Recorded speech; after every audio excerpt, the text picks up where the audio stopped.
Thank you, Mr. President. Mr. Castro will now return to address the harm visited upon America's national security by these events and the damage to our international reputation.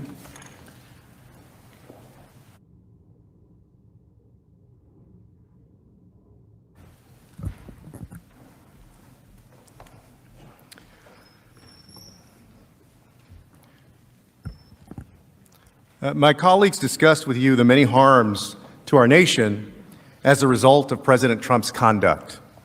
Now, I'd like to spend some time talking about the harm to our national security and our standing in the world. On January 6th, when President Trump incited a mob to march to the Capitol, he led them to a building that houses some of our nation's most sensitive information. And consider who was part of that mob. Some of the individuals were on the FBI watch list. The past behavior of some individuals led here by President Trump so alarmed investigators that their names had been added to the National Terrorist Screening Database. And at least one of the insurrectionists may have intended to steal information and give it to a foreign adversary.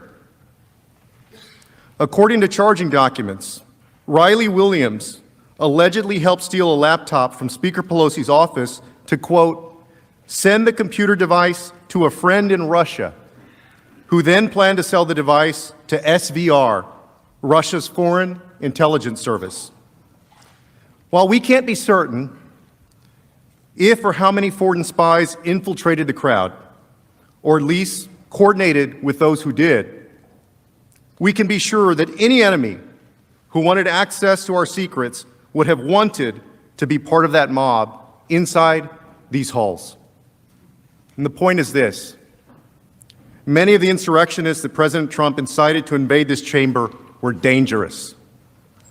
People on the FBI watch list, violent extremists, white supremacists. And these insurrectionists, incited by President Trump, threatened our national security.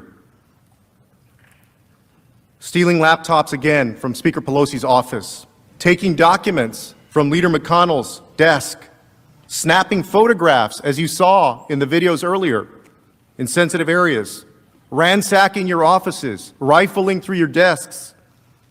The President of the United States, the Commander-in-Chief, knew the risk of anyone breaching the Capitol. He swore an oath to preserve, protect, and defend this country. And yet, he incited them here to break into the Capitol. Senators, as you all know, we have spent trillions of dollars building the strongest military in the world and billions of dollars on the most sophisticated weaponry on the planet to prevent the kind of attack that occurred at this Capitol on January 6th. And here's what the insurrectionists incited by President Trump did. Hey, let's take a seat, people! Let's take a seat! Nancy Pelosi. Let's vote on some shit! Oh my God, we did the shit. We took this shit. I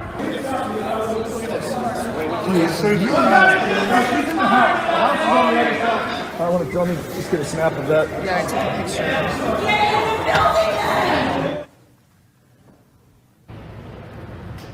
In many ways, this room is sacred, and so are the traditions that it represents. They've been carried on for centuries.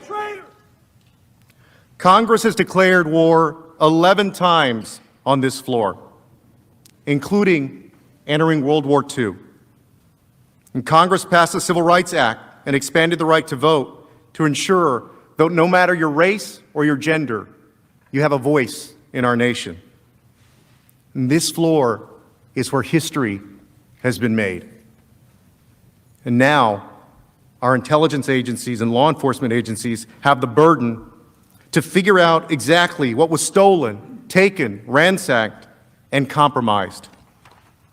As acting U.S. Attorney Michael Sherwin explained, quote, materials were stolen, and we have to identify what was done, mitigate that, and it could have potential national security equities. These investigations are necessary now because of the actions of President Trump. And it wasn't just the people that he led here the intelligence agencies have to look into. It's also what they took and what they gathered. And it was the very fact that this building, with so much sensitive information and some classified information, that this Capitol was breached. And think about it. Every foreign adversary considering attacking this building got to watch a dress rehearsal, and they saw that this Capitol could be overtaken. As Elizabeth Newman, a former Trump administration official, stated, quote, "You have terrorists who would love to destroy the Capitol. They just saw how easy it was to penetrate. We just exposed a huge vulnerability." And it's not just the Capitol. This attack has implications for all government buildings. And Senator Rubio made this point well.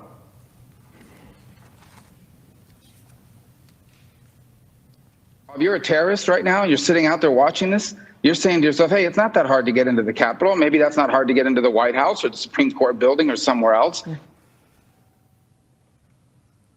Our government, our intelligence agencies, and our law enforcement have implemented additional safety measures since the attack on January 6th. But while we secure this physical space, what message will we send the rest of the world? We already know that the message our adversaries took from January 6th. This is how some of them responded after the attack. Quote, "For America's adversaries, there was no greater proof of the fallibility of Western democracy than the sight of the U.S. Capitol shrouded in smoke and besieged by a mob whipped up by their unwillingly outgoing president." And to make matters worse, our adversaries are even using the events of January 6th not only to denigrate America, but to justify their own anti-democratic behavior, calling America hypocritical. Here's what the Chinese government is saying. The spokesperson for China's Ministry of Foreign Affairs said the Capitol riot should spark, quote, "deep reflection among U.S. lawmakers regarding how they discuss the pro-democracy movement in Hong Kong, suggesting that the U.S. is hypocritical in denouncing Beijing's crackdown in the city while it struggles with its own unrest at home." In the Global Times, an outlet affiliated with the Chinese Communist Party, even tweeted a series of side-by-side photos of two events, the siege of the U.S. Capitol and a July 2019 incident in which pro-democracy protesters in Hong Kong broke into the city's Legislative Council building. Think about that. President Trump gave the Chinese government an opening to create a false equivalency between Hong Kongers protesting for democracy and violent insurrectionists trying to overthrow it. As Representative Gallagher described in real time, and if we don't think other countries around the world are watching this happen right now, if we don't think the Chinese Communist Party is sitting back and laughing, then we're deluding ourselves. So call it off, Mr. President. We need you to call this off. Russia has also seized on this violent attack against our government, decrying that democracy is, quote, over. The chairman of the Russian Upper House of Parliament's International Affairs Committee said, quote, "The celebration of democracy is over. This is, alas, actually the bottom. I say this without a hint of gloating. America is no longer charting the course and therefore has lost all its rights to set it, and especially to impose it on others." They're using President Trump's incitement of an insurrection to declare that democracy is over. In Iran, the supreme leader is using President Trump's incitement of insurrection to mock America. He said of the situation in the United States, quote, "This is their democracy and human rights.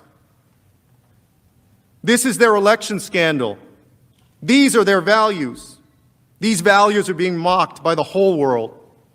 Even their friends are laughing at them." And these statements are serious and pervasive. And according to a joint threat assessment bulletin from the Department of Homeland Security, the FBI, and 8 other law enforcement entities, quote, "Since the incident at the U.S. Capitol on January 6th, Russian, Iranian, and Chinese influence actors have seized the opportunity to amplify narratives in furtherance of their policy interests amid the presidential transition." We cannot let them use what happened on January 6th to define us, who we are, and what we stand for. We get to define ourselves by how we respond to the attack of January 6th. And some might be tempted to say and point out that our adversaries are always going to be critical of the United States. But following the insurrection on January 6th, even our allies are speaking up. Canadian Prime Minister Justin Trudeau said, quote, "What we witnessed was an assault on democracy by violent rioters, incited by the current president and other politicians. As shocking, deeply disturbing, and frankly saddening as that event remains, we have also seen this week that democracy is resilient in America, our closest ally and neighbor." The German foreign minister said, quote, "This closing of ranks begins with holding those accountable who are responsible for such escalations. That includes the violent rioters, and it also includes their instigators." The world is watching and wondering whether we are who we say we are.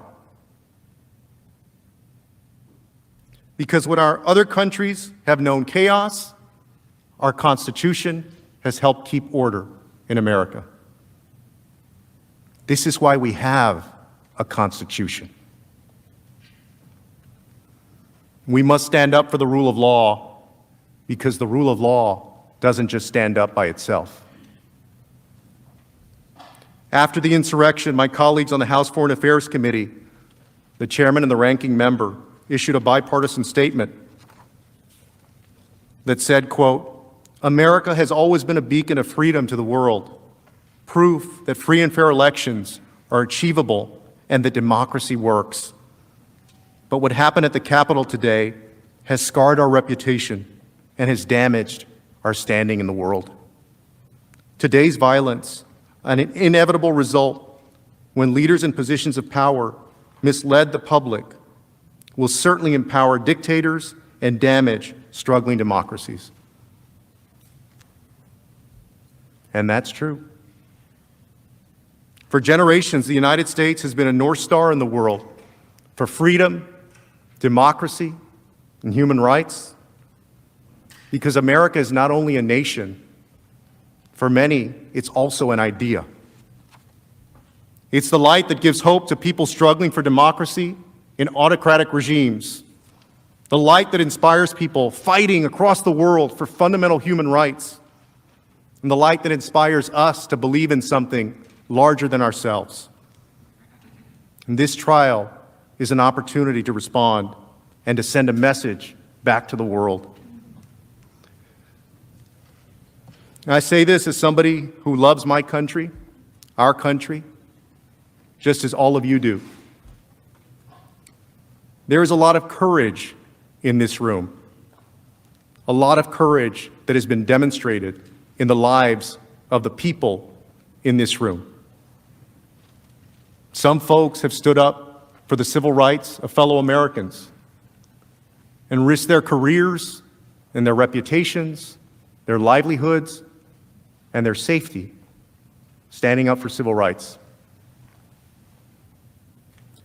Many members of Congress have risked their lives in service to our country, in uniform, fighting in the jungles of Vietnam, patrolling the mountains of Afghanistan.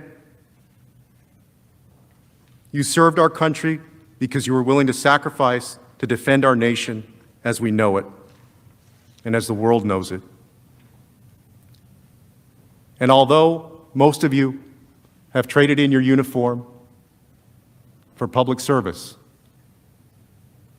your country needs you one more time.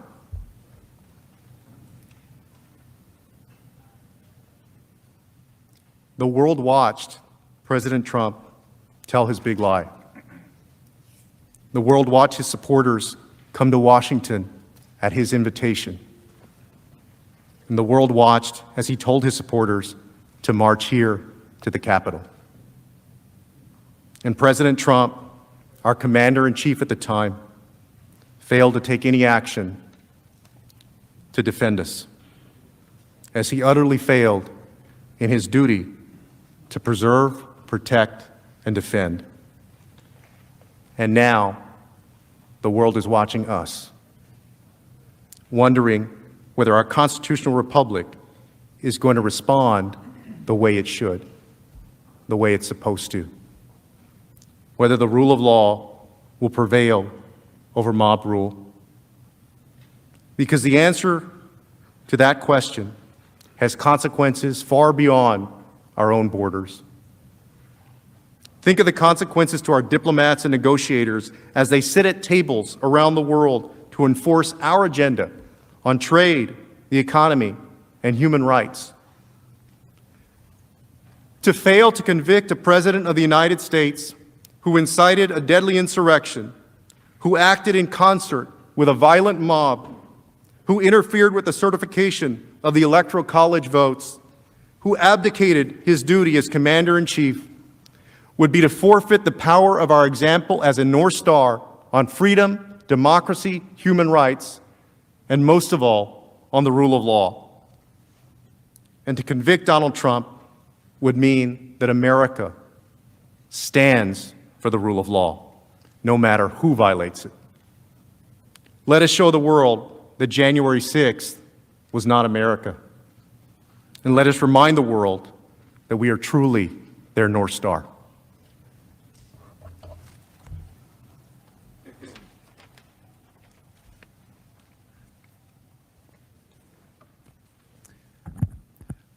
Representative Neguse and I will now address the First Amendment argument that's being offered by President Trump's lawyers to try to excuse his incitement to this insurrection, and Mr. Neguse will begin.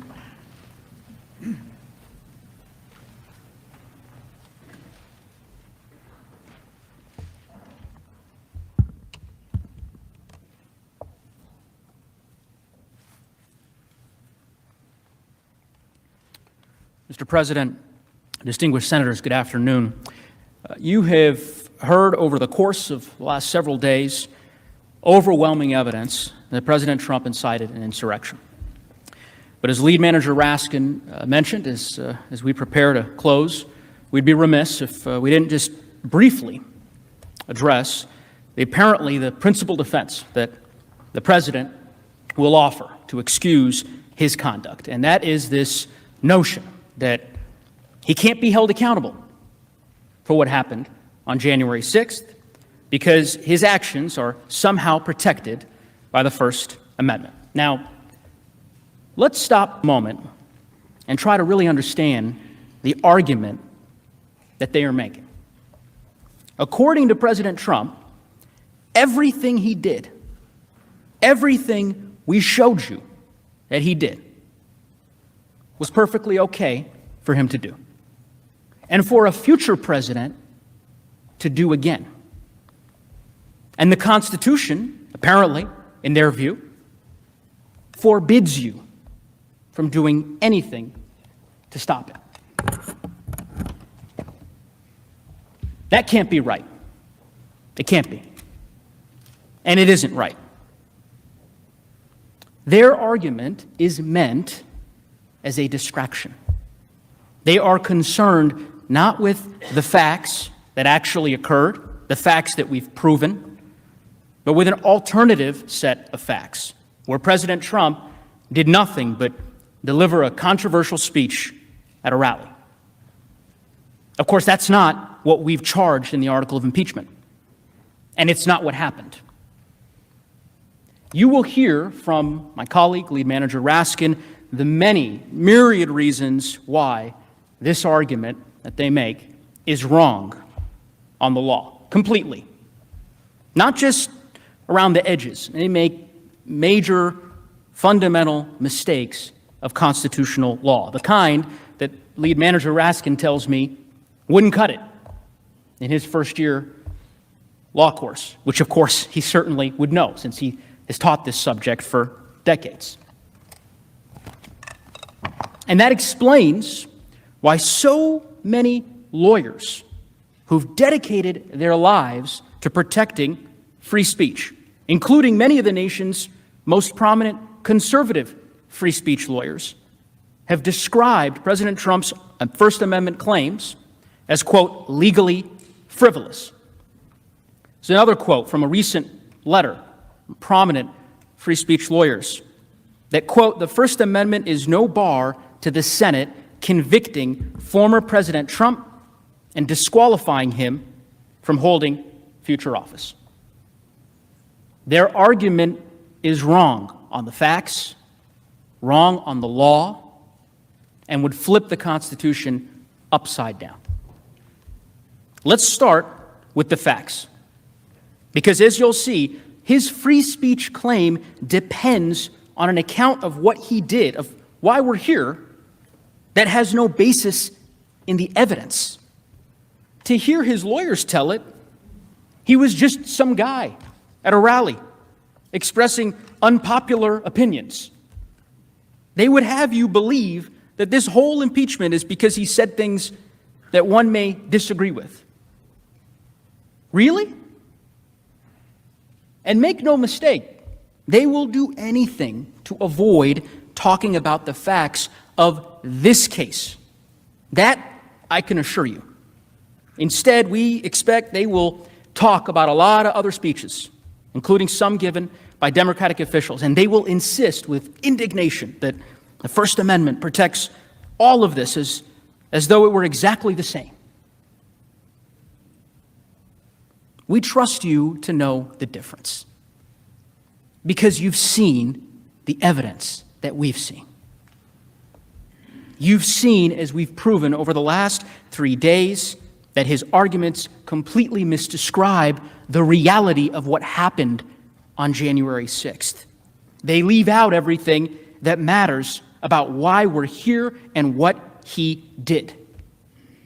Because President Trump wasn't just some guy with political opinions who showed up at a rally on January 6th and delivered controversial remarks. He was the President of the United States. And he had spent months, using the unique power of that office, of his bully pulpit, to spread that big lie that the election had been stolen, to convince his followers to stop the steal, to assemble them just blocks away from here on January 6th, at the very moment that we were meeting to count the electoral college votes, where he knew, where it had been widely reported that they were primed and eager and ready for violence at his signal. And then, standing in the middle of that explosive situation, in that powder keg that he had created over the course of months, before a crowd filled with people that were poised for violence, at his signal, he struck a match. And he aimed it straight at this building, at us. You've seen all that evidence. There's no denying it. That's why the House impeached him. That's why he's on trial. No president, no matter their politics or the politics of their followers, conservative, liberal, or anything else. No president can do what President Trump did. Because this isn't about politics. It's about his refusal to accept the outcome of the election and his decision to incite an insurrection. And there's no serious argument that the First Amendment protects that. And it would be extraordinarily dangerous for the United States Senate to conclude otherwise. To tell future presidents that they can do exactly what President Trump did and get away with it. To set the precedent that this is an acceptable, now a constitutionally protected way to respond to losing an election. And you'll notice something, certainly something Lead Manager Raskin and I noticed, which is that by all accounts, it doesn't appear that President Trump's lawyers disagree. I mean, they don't insist that if the facts we've charged, the facts that we have proven, the facts supported by overwhelming evidence are true, as of course you now know they are, that there's nothing you can do. They're not arguing that it's okay for a person to incite a mob to violence. At least I don't think they're arguing that. Instead, what they are doing is offering a radically different version of what happened that day, totally inconsistent with the evidence. And then they insist that if that fictional version of events, if that alternate reality were true, well then he may be protected by the First Amendment. That's their argument. But you are here to adjudicate real evidence, real facts, not hypothetical ones. And for that reason alone, you should reject their argument, because it has been advanced to defend a situation that bears no resemblance to the actual facts of this case. With that, I want to turn it over to my colleague, Lead Manager Raskin, to address the many legal flaws, as I mentioned, in President Trump's position.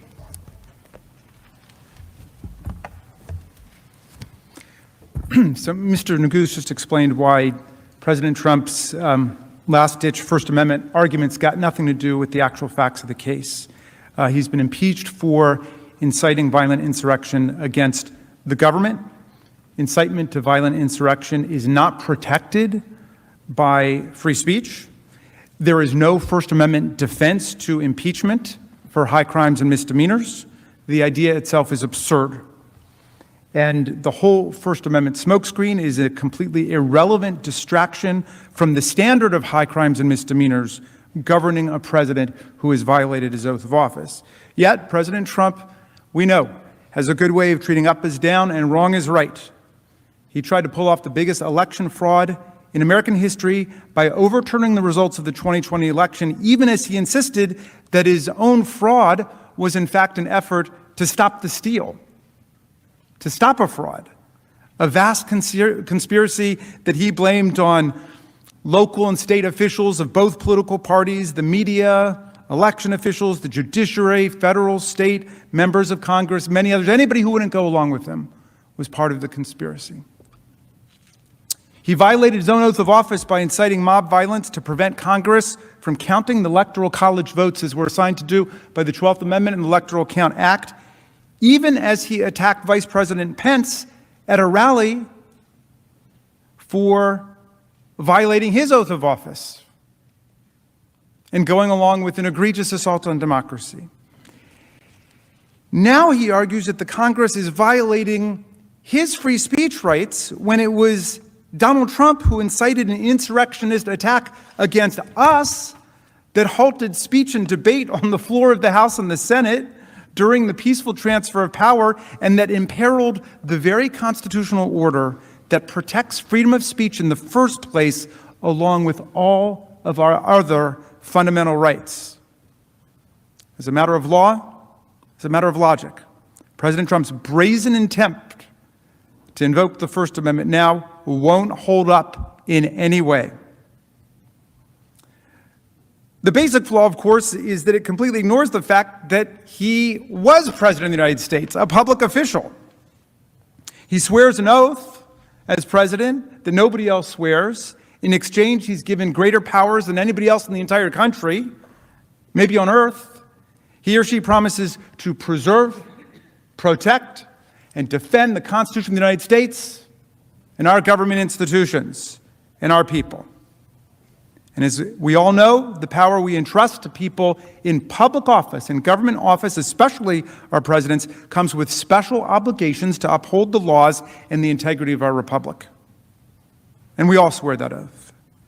Now, what if a president publicly, say a president publicly and on a daily basis advocated replacing the Constitution with a totalitarian form of government, and urged states to secede from the Union, and swore an oath of loyalty to a foreign leader or foreign government? Well, as a private citizen, you couldn't do anything about people using those words to advocate totalitarianism, to advocate secession from the Union, to swear an oath of personal loyalty to a foreign leader or a foreign government or country. You couldn't. That's totally protected. If you tried to prosecute somebody for that, as a prosecutor, you would lose. But it is simply inconceivable, unthinkable, that a president could do any of these things. Get up and swear an oath to foreign governments or leaders, advocate totalitarianism, advocate secession, and not be impeached for it. It's just unthinkable that that could happen. Would that violate their First Amendment rights?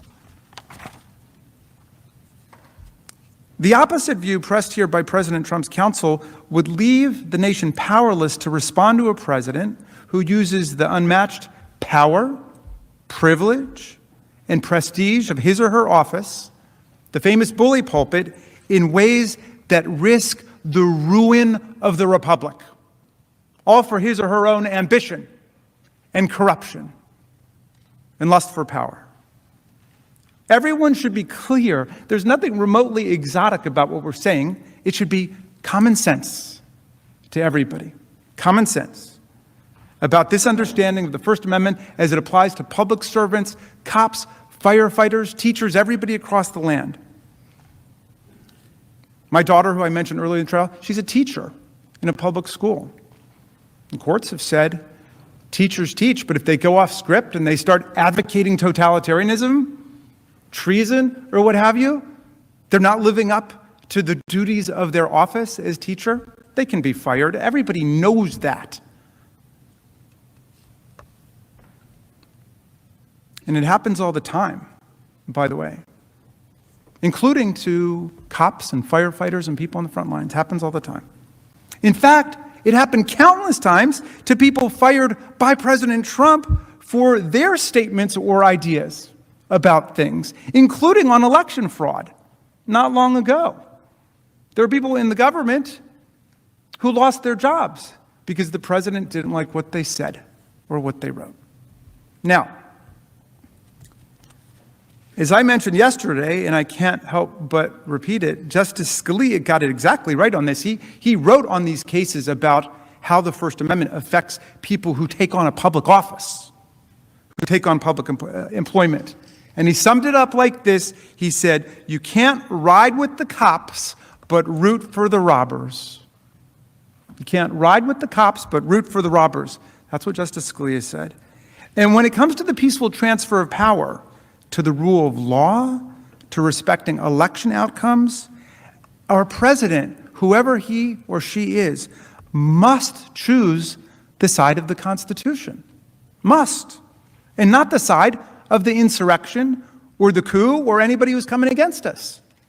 And if he or she chooses the wrong side, I'm sorry, there's nothing in the First Amendment or anywhere else in the Constitution that can excuse your betrayal of your oath of office. It's not a free speech question. But there's more.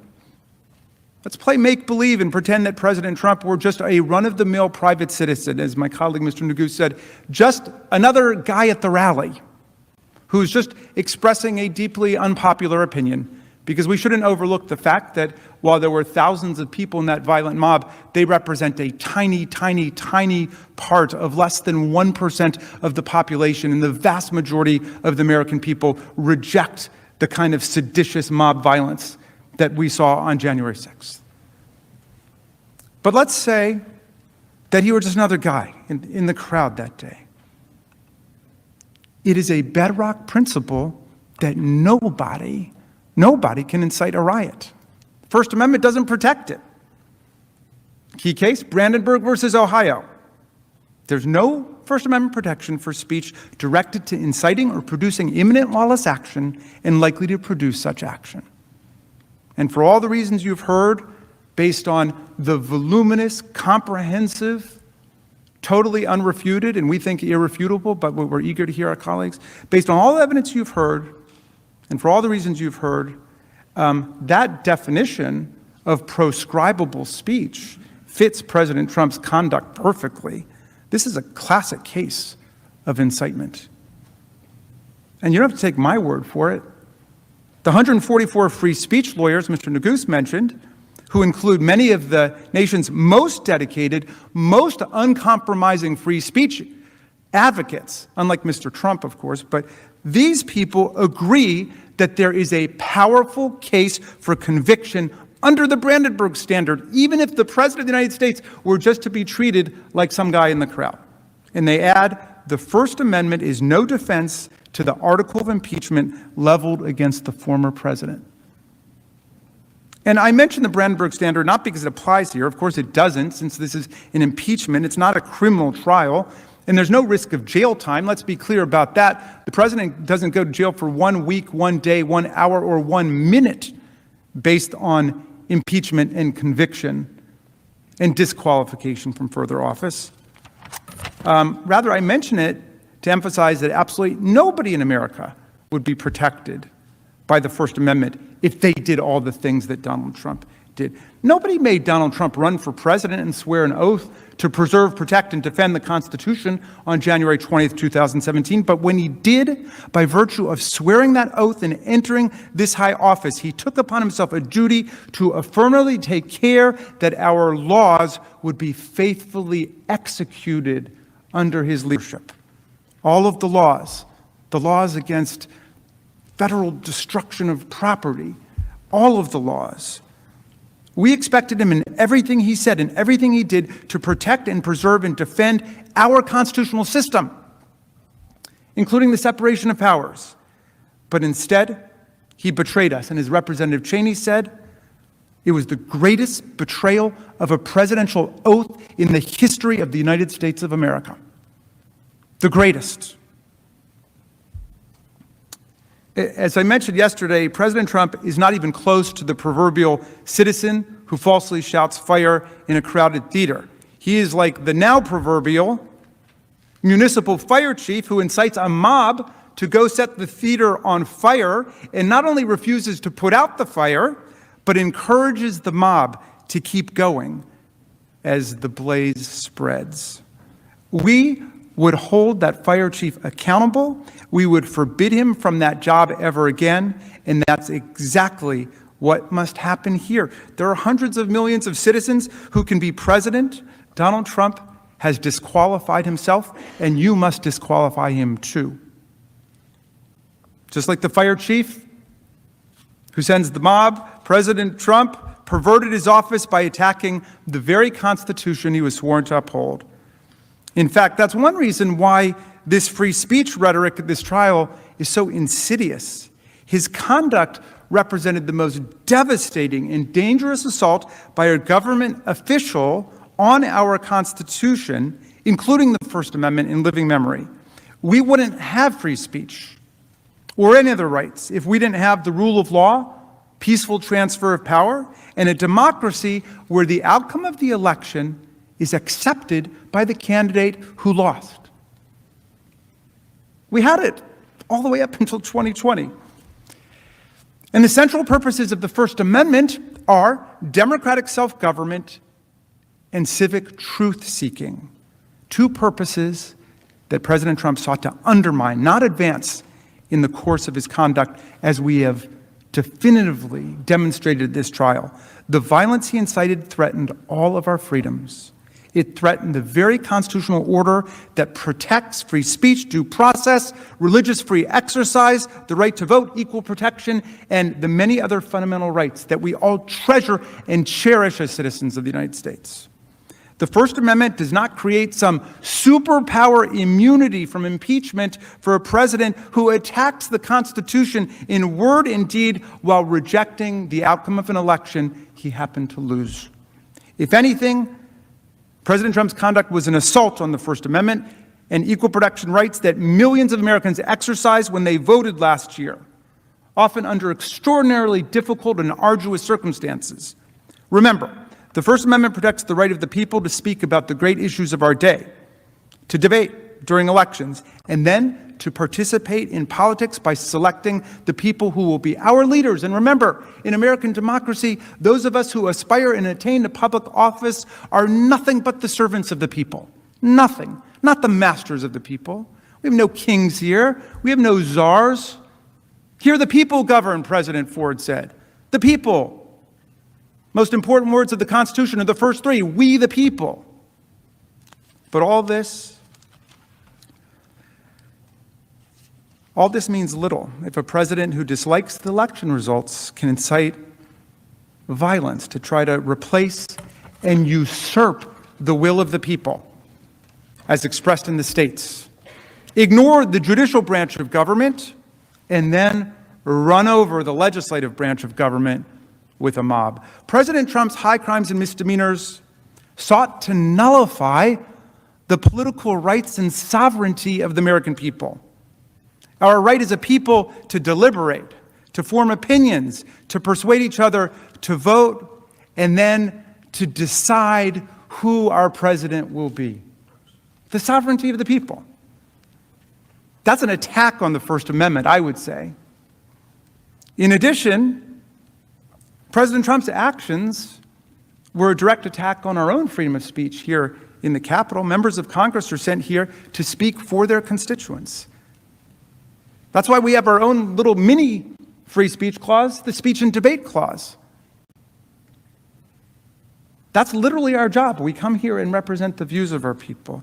The attack that President Trump incited forced members of Congress to stop speaking and to literally flee for our lives and the lives of our staffs and our families.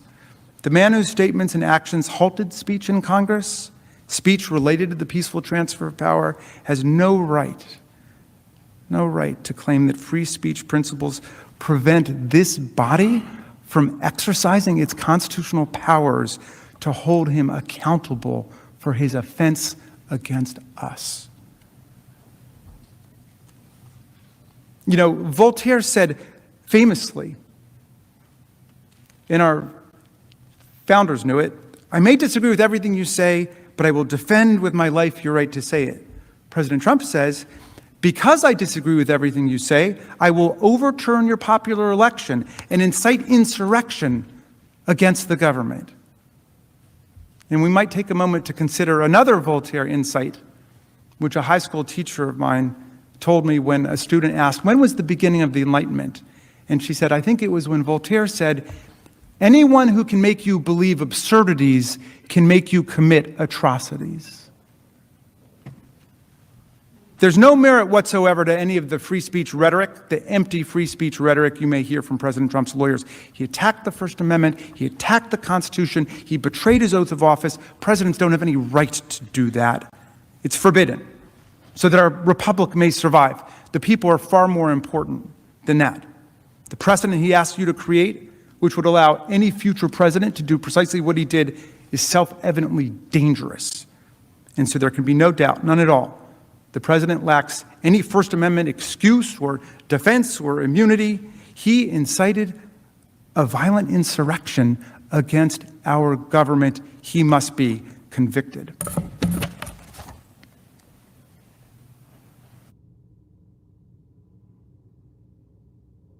And now I'm going to call up Representative Dean, who will explain why, contrary to the president's claims, the House provided him with all the process that was due to him in this impeachment process. Oh, I'm sorry, Mr. Liu is going to do that.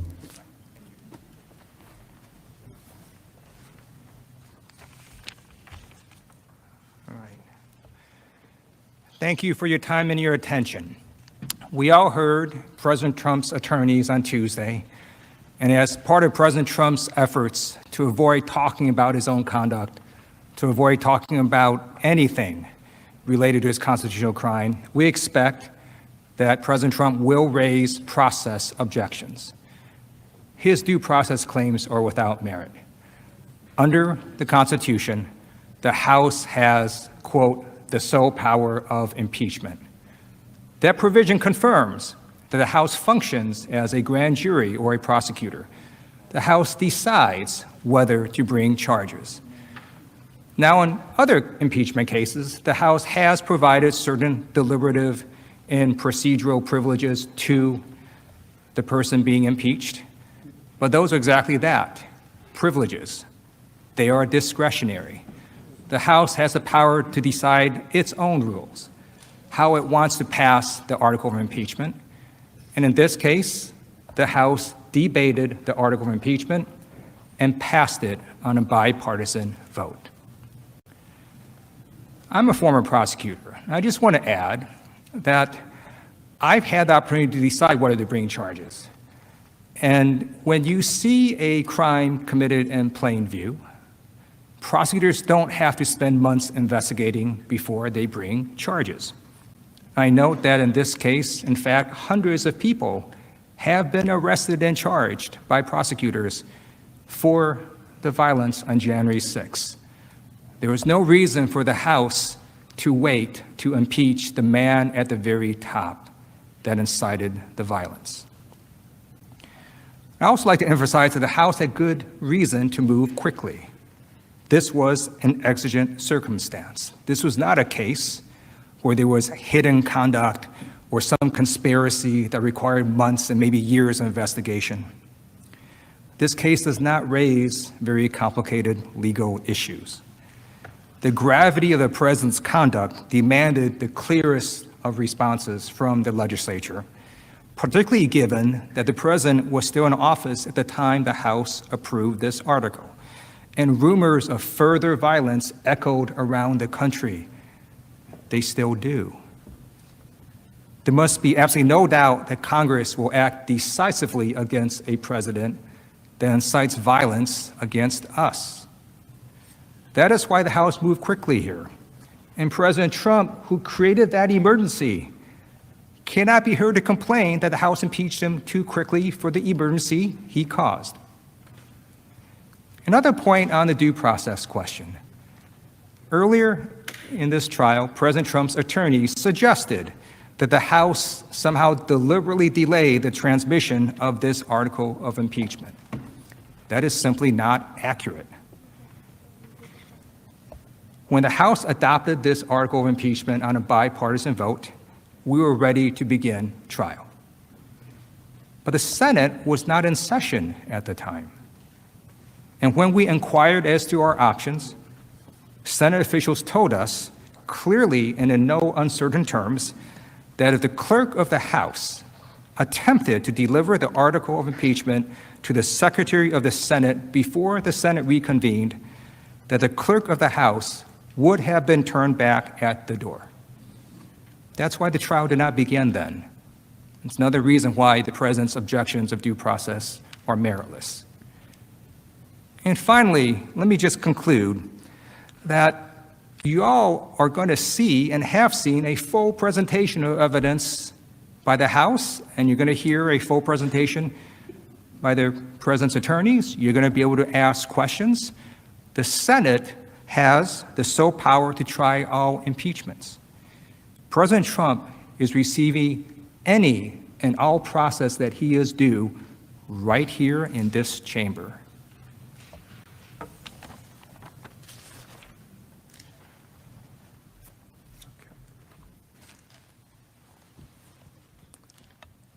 Mr. President, Senators, in just a moment, my colleague, Mr. Neguse, will return to show that we've established with overwhelming evidence that President Trump engaged in high crimes and misdemeanors. Before Mr. Neguse comes up, though, I'd like to emphasize what should be an uncontroversial point, but is really key to understand. If we have proven to you the conduct that we've alleged in this article, then President Trump has indeed committed a high crime and misdemeanor under the Constitution. Incitement of insurrection under these circumstances is undoubtedly, in the words of George Mason from the Constitutional Convention, a great and dangerous offense against the Republic. Indeed, it is hard to think of a greater or more dangerous offense against the Republic than this one. So, to be very precise about this, I hope we all can agree today that if a president does incite a violent insurrection against the government, he can be impeached for it. I hope we all can agree that that is a constitutional crime. Another key point. While President Trump's lawyers may be arguing otherwise, the question here is not whether President Trump committed a crime under the federal code or DC law or the law of any state. Impeachment does not result in criminal penalties, as we keep emphasizing. No one spends a day in jail. There are not even criminal or civil fines. Centuries of history, not to mention the constitutional text, structure, and original intent and understanding, all confirm the teaching of James Wilson, another framer who wrote that impeachments and offenses come not within the sphere of ordinary jurisprudence. Simply put, impeachment was created for a purpose separate and distinct from criminal punishment. It was created to prevent and deter elected officials who swear an oath to represent America, but then commit dangerous offenses against our republic. That's a constitutional crime. And senators, what greater offense could one commit than to incite a violent insurrection at our seat of government during the peaceful transfer of power? In circumstances where violence is foreseeable, where a crowd is poised for violence to provoke a mob of thousands to attack us with weapons and sticks and poles, to bludgeon and beat our law enforcement officers and to deface these sacred walls and to trash the place, and to do so while seeking to stop us from fulfilling our own oaths, our own duties to uphold the Constitution by counting the votes from our free and fair elections, and then to sit back and watch in delight as insurrectionists attack us, violating a sacred oath and engaging in a profound dereliction and desertion of duty? How can we assure that our Commander-in-Chief will protect, preserve, and defend us and our Constitution if we don't hold a president accountable in a circumstance like this? What is impeachable conduct if not this? I challenge you all to think about it. If you think this is not impeachable, what is? What would be? If President Trump's lawyers endorse his breathtaking assertion that his conduct in inciting these events was totally appropriate, and the Senate acquits Donald Trump, then any president could incite and provoke insurrectionary violence against us again. If you don't find this a high crime and misdemeanor today, you have set a new terrible standard for presidential misconduct in the United States of America. The only real question here is the factual one. Did we prove that Donald Trump, while President of the United States, incited a violent insurrection against the government? Incitement, of course, is an inherently fact-based and fact-intensive judgment, which is why we commend you all for your scrupulous attention to everything that took place. But we believe that we have shown you overwhelming evidence in this case that would convince anyone using their common sense that this was indeed incitement, meaning that Donald Trump's conduct encouraged violence, the violence was foreseeable, and he acted willfully in the actions that encouraged violence. Mr. Neguse will take you through that evidence again. Not the whole thing, we're almost done. We're almost done, but we don't want it to be said, they never proved this or they never proved that, because my magnificent team of managers has stayed up night after night after night through weeks to compile all of the factual evidence, and we have put it before you. And we have put it before all of you in this public trial because we love our country that much. Mr. Neguse will show you that we've proven our case. and that President Trump committed this impeachable offense that we impeached him for on January 13th, and that you should convict him. And when he's finished, I will return and explain why it's dangerous for us to ignore this and why you must convict, and then we will rest. Mr. Nuguse.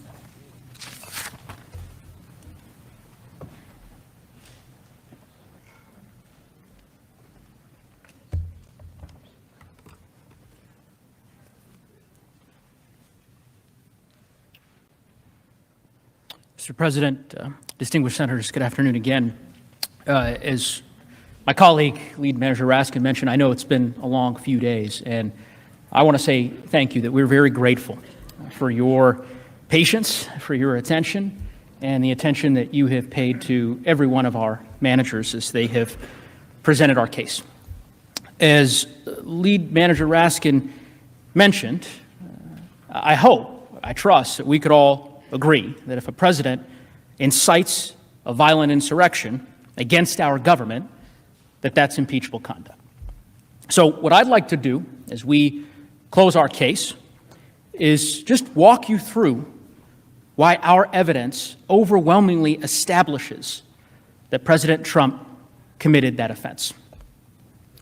Now, as you consider that question of whether the president incited an insurrection, there are three questions that reasonably come to mind. Was violence foreseeable? Did he encourage violence? And did he act willfully? And I'm going to show you why the answer to every one of those questions has to be yes. First, let's start with foreseeability. Was it foreseeable that the violence would erupt on January 6th if President Trump lit a spark? Was it predictable that the crowd at the Save America rally was poised on a hair trigger for violence, that they would fight, literally, if provoked to do so? Of course it was. When President Trump stood up to that podium on January 6th, he knew that many in that crowd were inflamed, were armed, were ready for violence. It was an explosive situation, and he knew it. We've shown you the evidence on this point. You've seen it. The images, the videos, the articles, and the pattern, which show that the violence on that terrible day was entirely foreseeable. We've showed you how this all began with the big lie, the claim that the election was rigged and that President Trump and his supporters were the victims of a massive fraud, a massive conspiracy to rip away their votes. We've showed you how President Trump spread that lie and how over the course of months, with his support and encouragement, it inflamed part of his base, resulting in death threats, real-world violence, and increasingly extreme calls to stop the steal. We established that after he lost the election, the president was willing to do just about anything to prevent the peaceful transfer of power, that he tried everything he could do to stop it. You'll recall the evidence on the screen.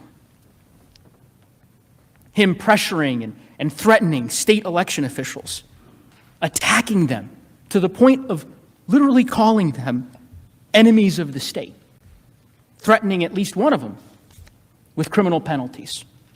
Then attacking senators, members of Congress, all across the media, pressuring the Justice Department, prompting outcries from assistant U.S. attorneys, not to mention his own attorney general, reportedly telling him that the stolen election claims were, quote, BS, not my phrase, his. And then, as January 6th approached, he moved on to attacking his own vice president, openly and savagely. We recounted Throughout that entire period, all the ways in which President Trump inflamed his supporters with lies that the election was stolen. And as every single one of us knows, nothing in this country is more sacred, nothing, than our right to vote, our voice. And here you have the President of the United States telling his supporters that their voice, that their rights as Americans were being stolen from them, ripped away. That made them angry. Angry enough to stop the steal, to fight like hell to stop the steal. And we showed you this. You saw the endless tweets, the rallies, the statements encouraging and spreading that big lie. You saw that he did this over and over again with the same message each time. You must fight to win it back. You must never surrender, no matter what. And remember, each time that his supporters along the way showed violence, he endorsed it, encouraged it, praised it. All part of that same demand to stop the steal and fight like hell. Remember the video that Manager Plaskett showed you from Texas? Some of his supporters encircling a bus of campaign workers on a highway. People easily could have been killed. Easily. What did he do? He tweeted it and made a joke about it at a rally. Called them patriots. Held them out as an example of what it means to stop the steal. When he told his supporters to stop the steal, they took up arms to literally intimidate officials to overturn the election results. You saw the evidence, and so did he. And he welcomed it. And when President Trump attacked Georgia's Secretary of State for certifying the results, his supporters sent death threats.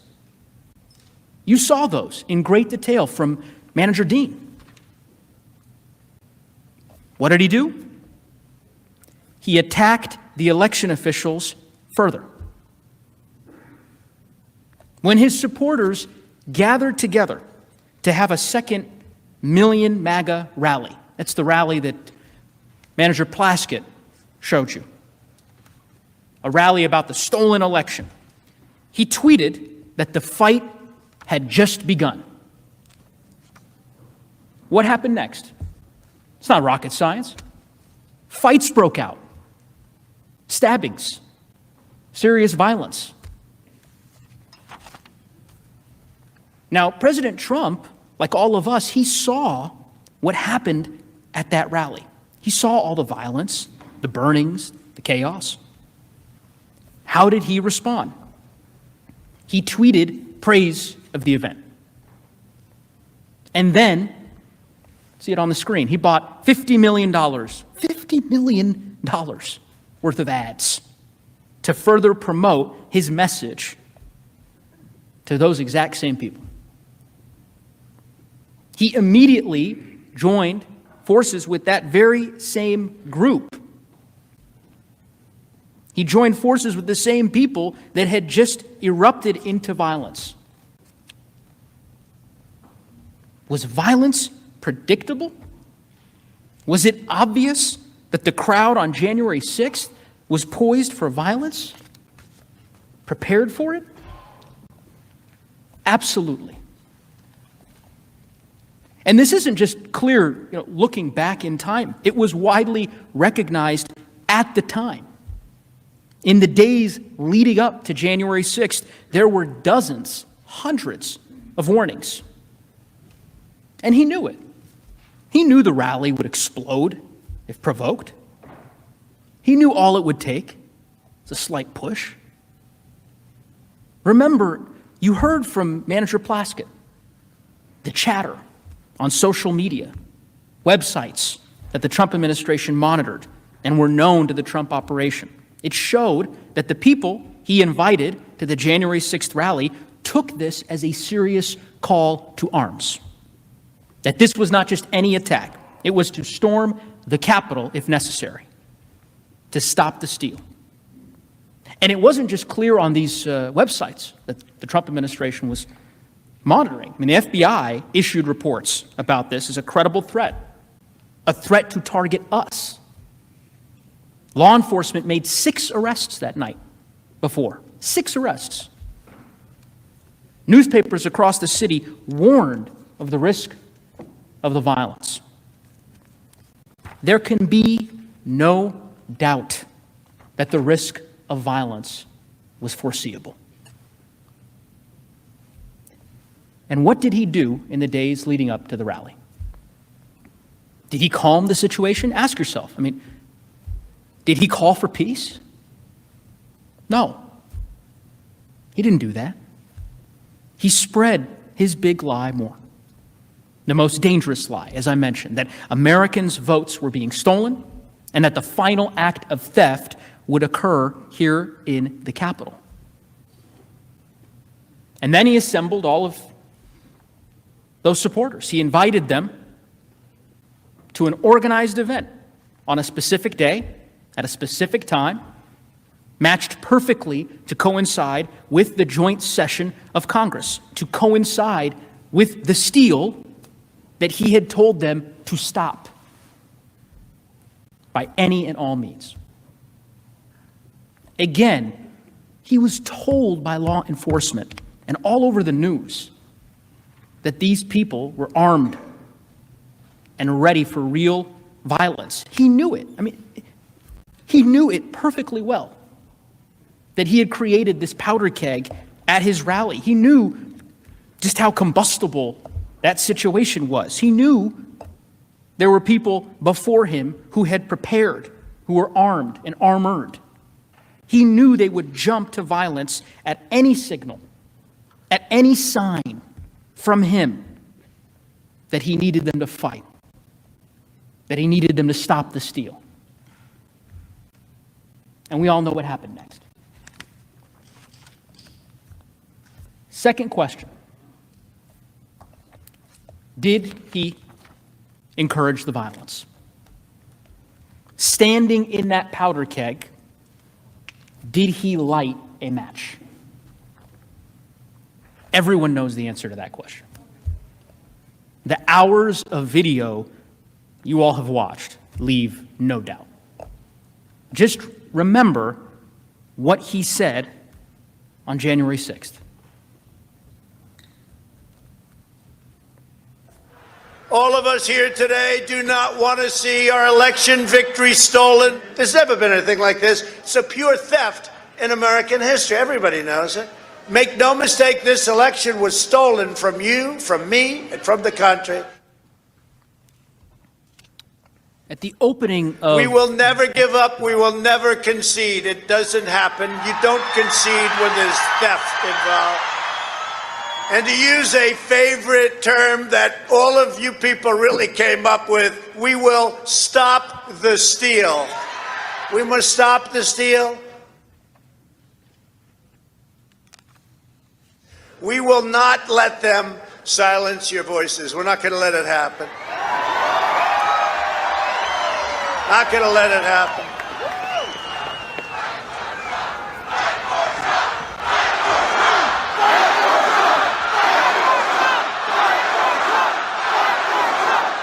Thank you. And you have to get your people to fight, because you'll never take back our country with weakness. You have to show strength, and you have to be strong. And we fight. We fight like hell. And if you don't fight like hell, you're not going to have a country anymore. You may remember at the outset of this trial that I told you you'd hear 3 phrases over and over and over again. The big lie that the election had been stolen, stop the steal and never concede, and fight like hell to stop that steal. You heard those phrases throughout the course of this trial, video after video, statement after statement, telling his supporters that they should be patriots, to fight hard to stop the steal. And on that day, where did he direct the crowd's ire? He directed them here, to Congress. He quite literally, at one part of that speech, pointed at us. He told them to fight like hell, and if you don't fight like hell, you're not going to have a country anymore. And here's the thing, that wasn't metaphorical. It wasn't rhetorical. He'd already made it perfectly clear that when he said fight, he meant it. And that when followers, in fact, fought, when they engaged in violence, that he'd praise and honor them as patriots.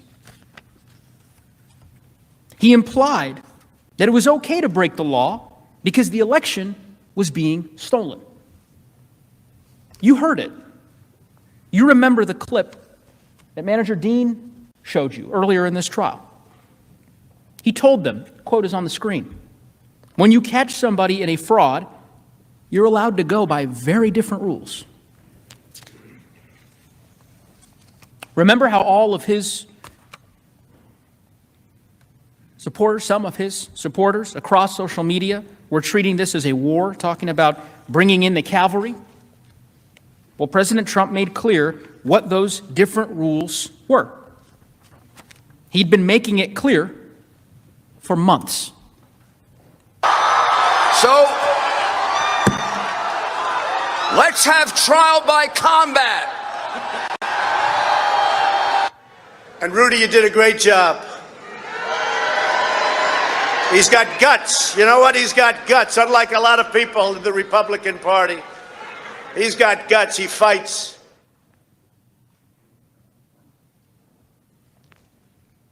His message was crystal clear.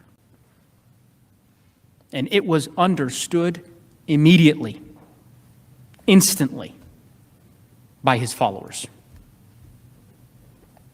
And we don't have to guess. We don't have to guess as to how they reacted. We can look at how people reacted to what he said. You saw them. And you saw the violence. It's pretty simple. He said it, and they did it. And we know this because they told us. They told us in real time during the attack. You saw the affidavits, the interviews on social media, on live TV. They were doing this for him because he asked them to. And it wasn't just insurrectionists who confirmed this. Many, many people, including current and former officials, immediately recognized that the president had incited the crowd, that he alone was capable of stopping the violence, that he did this and he had to call it off because he was the only one who could. Let's see what Representative McCarthy, Representative Gallagher, Chris Christie, Representative Kinzinger, and Representative Katko had to say. I could not be sadder or more disappointed with the way our country looks at this very moment. People are getting hurt. Anyone involved in this, if you're hearing me, hear me very loud and clear. This is not the American way. Mr. President, you have got to stop this. You are the only person who can call this off. Call it off. Pretty simple. The president caused this protest to occur. He's the only one who can make it stop. What the president said is not good enough. The president has to come out and tell his supporters to leave the Capitol grounds and to allow the Congress to do their business peacefully. And anything short of that is an abrogation of his responsibility. You know, a guy that knows how to tweet very aggressively on Twitter, you know, puts out one of the weakest statements in one of the saddest days in American history. The president's role in this insurrection is undeniable, both on social media ahead of January 6th and in his speech that day. He deliberately promoted baseless theories, creating a combustible environment of misinformation and division. To allow the President of the United States to incite this attack without consequences is a direct threat to the future of this democracy. Did the president encourage violence? Yes.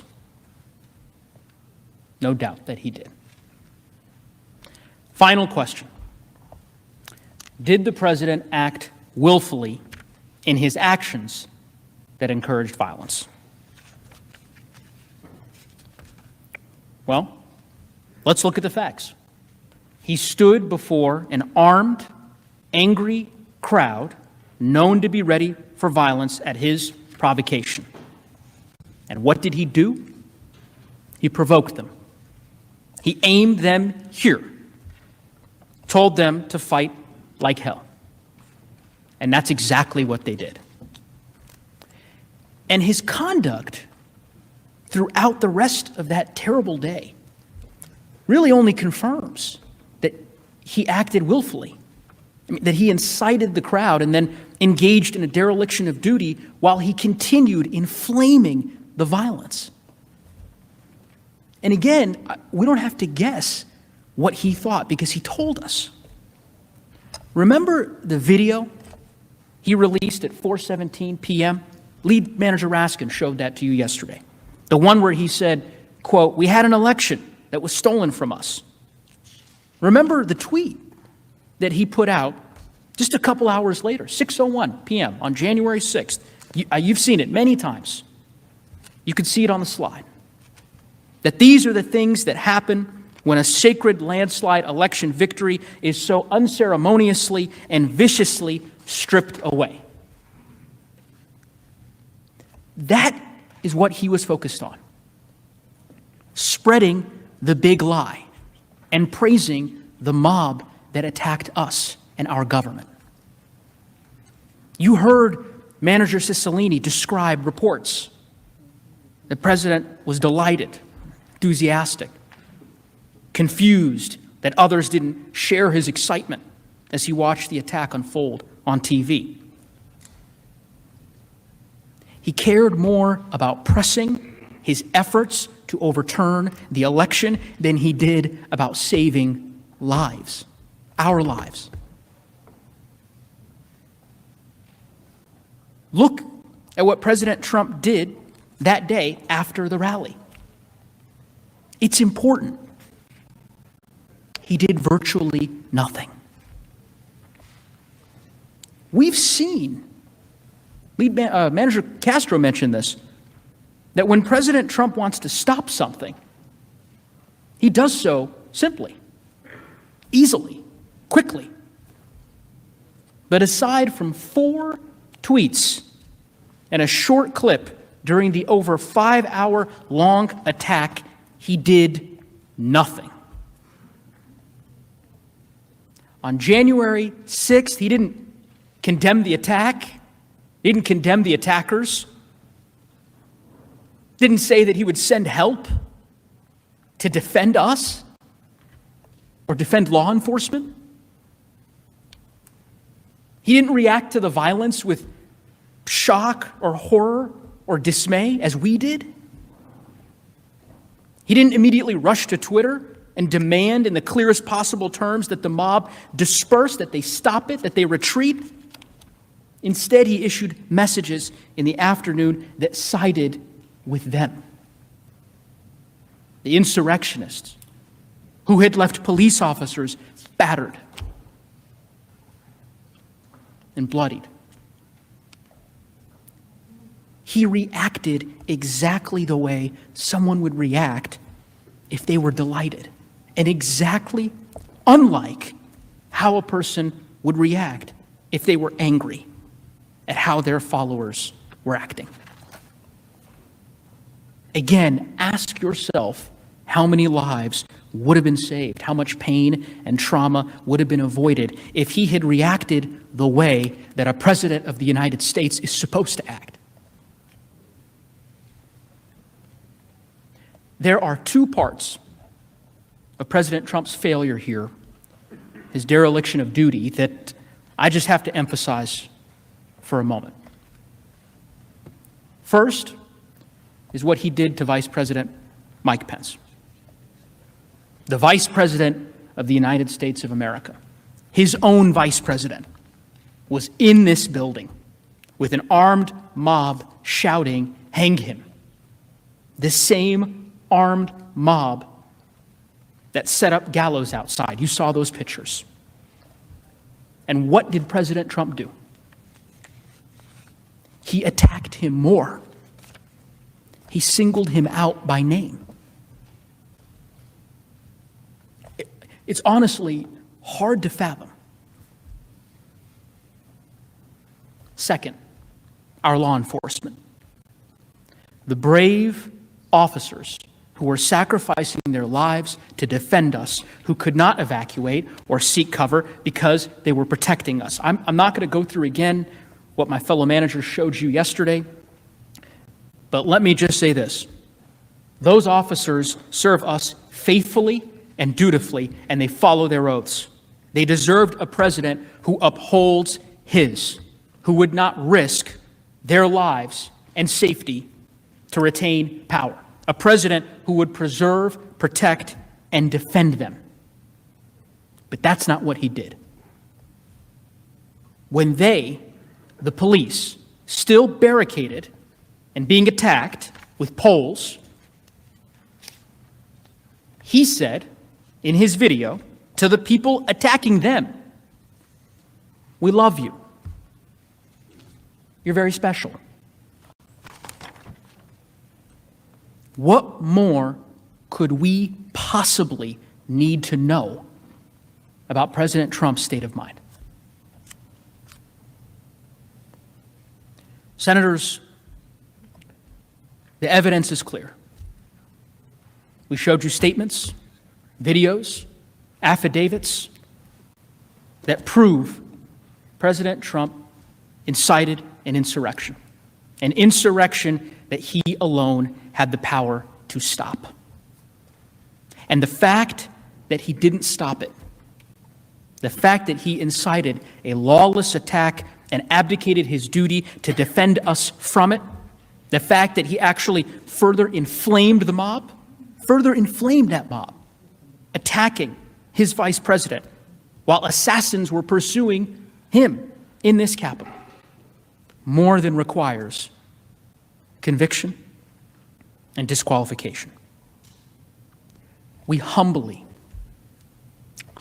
ask you to convict President Trump for the crime for which he is overwhelmingly guilty of. Because if you don't, if we pretend this didn't happen, or worse, if we let it go unanswered, who's to say it won't happen again?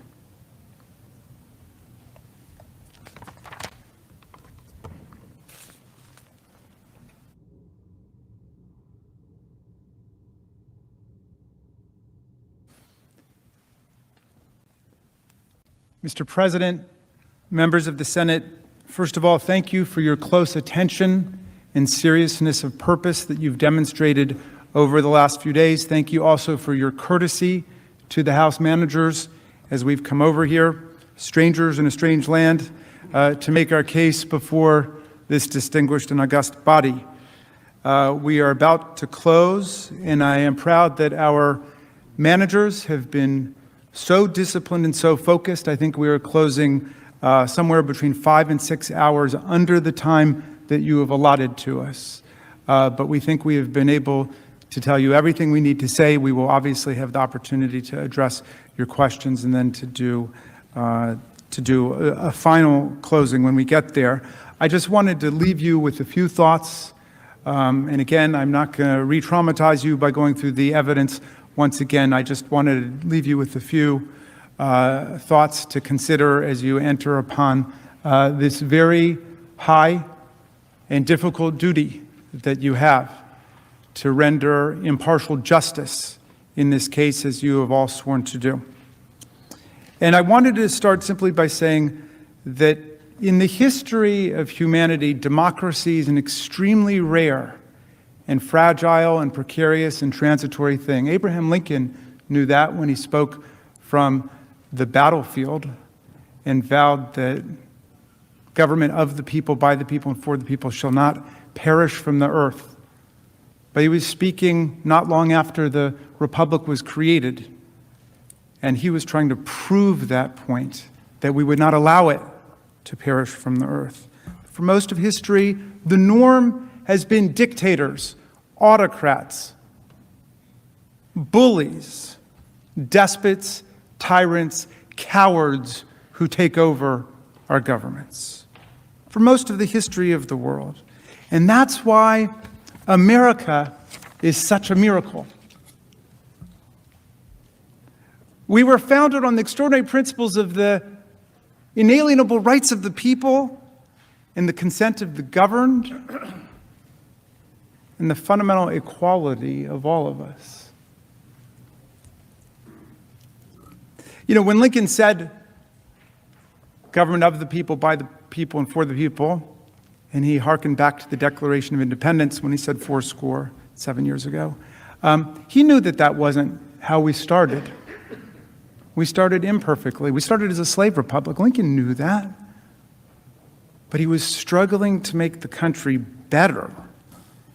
And however flawed the founders were as men in their times, they inscribed in the Declaration of Independence and the Constitution all the beautiful principles that we needed to open America up to successive waves of political struggle and constitutional change and transformation in the country. So we really would become something much more like Lincoln's beautiful vision of government of the people, by the people, and for the people, the world's greatest multiracial, multi-religious, multi-ethnic constitutional democracy, the envy of the world. As Tom Paine said, an asylum for humanity where people would come. Think about the preamble. Those first three words, pregnant with such meaning, we the people.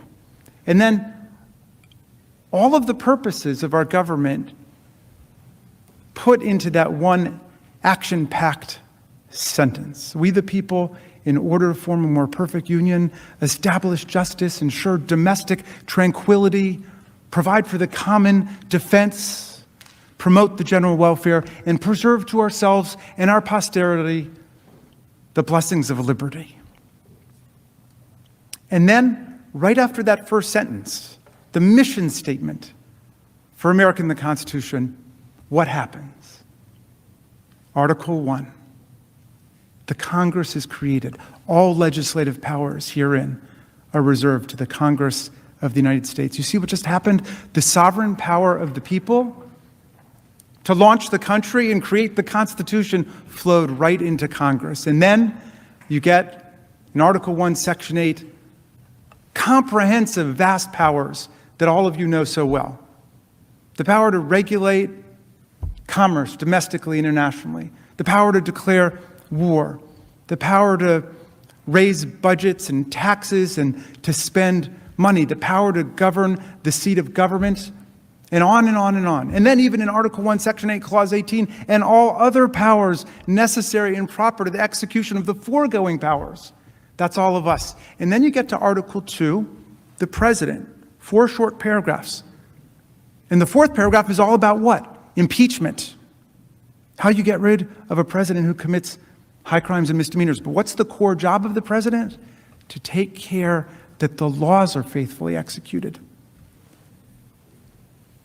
And our framers were so fearful of presidents becoming tyrants and wanting to become kings and despots that they put the oath of office right into the Constitution. They inscribed it into the Constitution to preserve, protect, and defend the Constitution. of the United States. We've got the power to impeach the president. The president doesn't have the power to impeach us. Think about that. The popular branch of government has the power to impeach the president. The president does not have the power to impeach us. And as I said before, all of us who aspire and attain to public office are nothing but the servants of the people. And the way the framers would have it is the moment that we no longer acted as servants of the people, but as masters of the people, as violators of the people's rights, that was the time to impeach, remove, convict, disqualify, start all over again. Because the interests of the people are so much greater than the interests of one person. Any one person, even the greatest person in the country. The interests of the people are what count. Now, when we sit down and we close, our distinguished counterparts, the defense counsel, who have waited very patiently, and thank you, will stand up and seek to defend the president's conduct on the facts, which I think they will.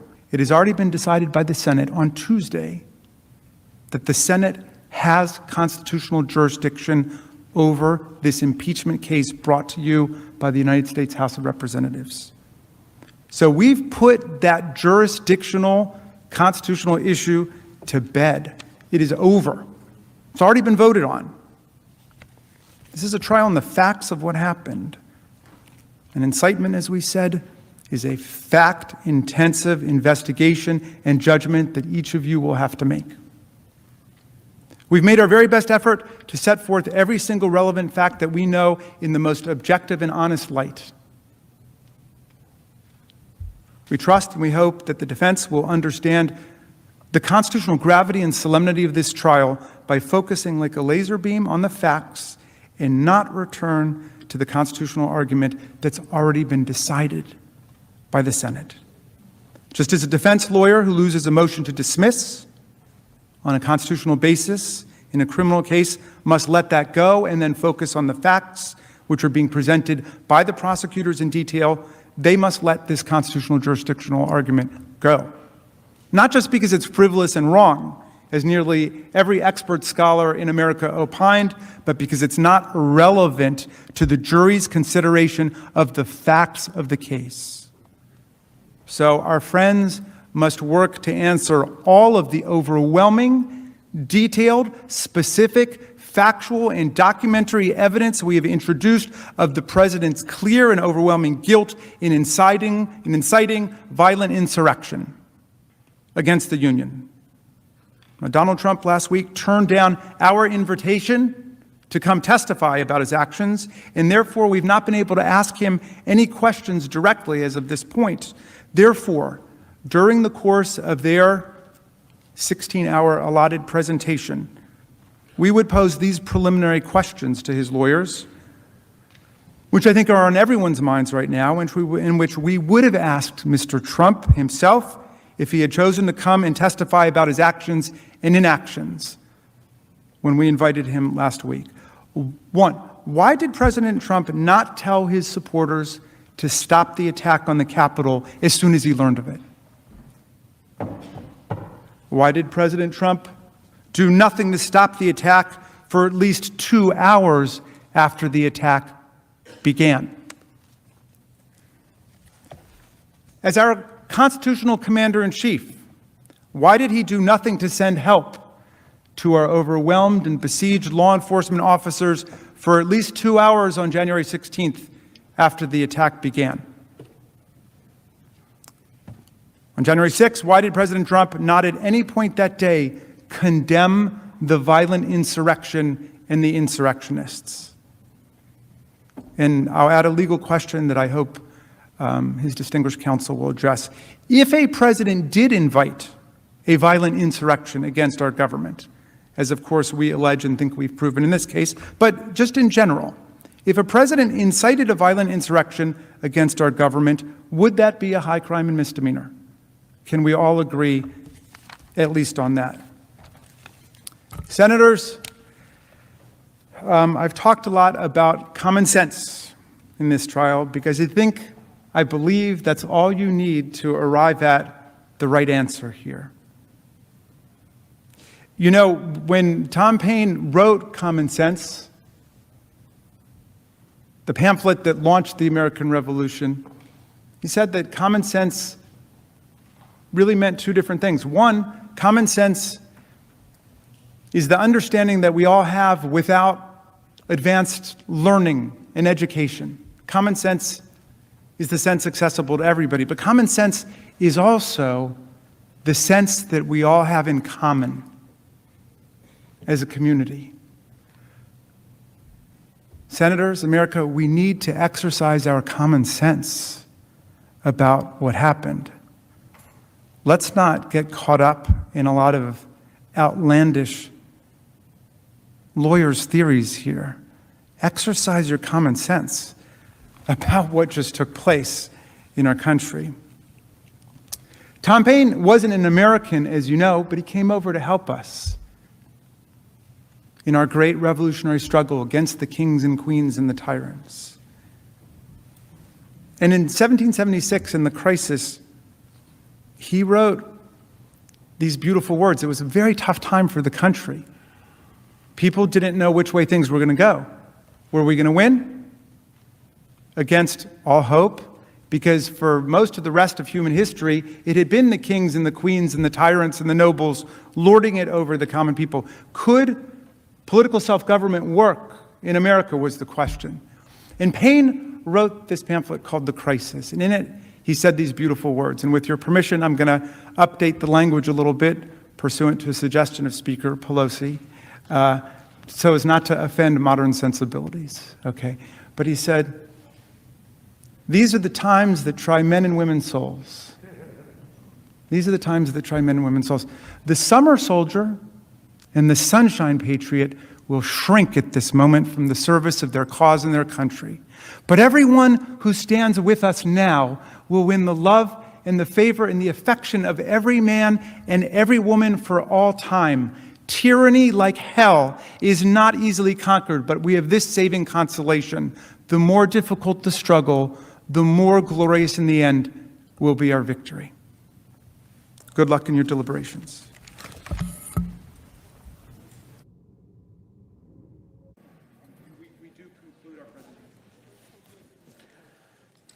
Thank you.